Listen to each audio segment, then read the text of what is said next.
Hello, welcome back to December Family Crafter's Kitchen. My name is Chris, and I'm here today to show you how to make enchiladas.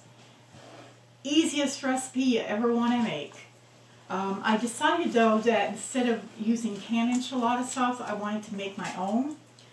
So here I have everything laid out here. I have a hot pan, and you put 2 tablespoons of olive oil in the pan. Oops, almost went over a little bit. There we go. And then I put in my flour. We're making a roux.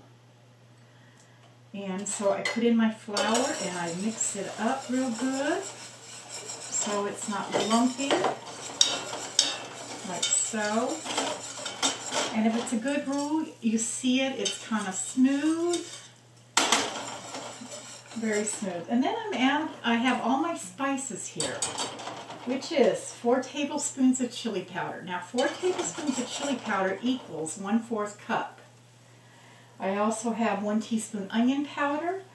The recipe actually called for half a teaspoon of garlic, but I like garlic, so I put a teaspoon of garlic in it.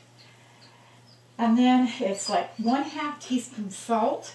I did put a half a teaspoon of salt, but I used garlic salt in it because, again, I like my garlic. Anyway, so we are going to add all of this in here, and I'll tell you the rest that's in here while I'm mixing it.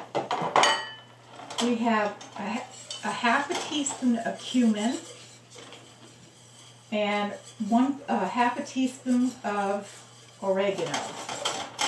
Now that I've mixed all this in, I'm going to add the broth, and we're going to pour it in a little slowly so it doesn't lump. And mix it up with our whisk again. We don't want it lumpy. If you're afraid of it being too spicy, you can use 2 tablespoons of chili powder instead of 4 tablespoons.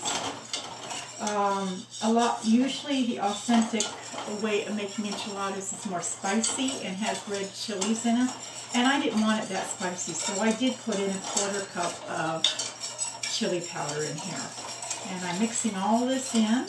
So that was chicken broth, 2 1/4 cup of chicken broth in here. Mixing it up real good. And then I'm going to add 2 tablespoons of tomato sauce. Well, we're going to add them like this. 1, 2, 3 teaspoons equal a tablespoon. So I have a daughter who doesn't like mayo, and so that always confuses her a little bit. So I'm sure she's not the only one, so I just want to make sure that you know your measurements here really good. And then you mix it up till it's nice and smooth. Now that's it for the enchilada sauce. Easiest thing you want to make. It's not that hard, and it's all ready. I'm just got to let it heat up a little bit. But I don't want it simmering because I need to put it on our chicken enchiladas. So, anyway, so that's our enchilada sauce.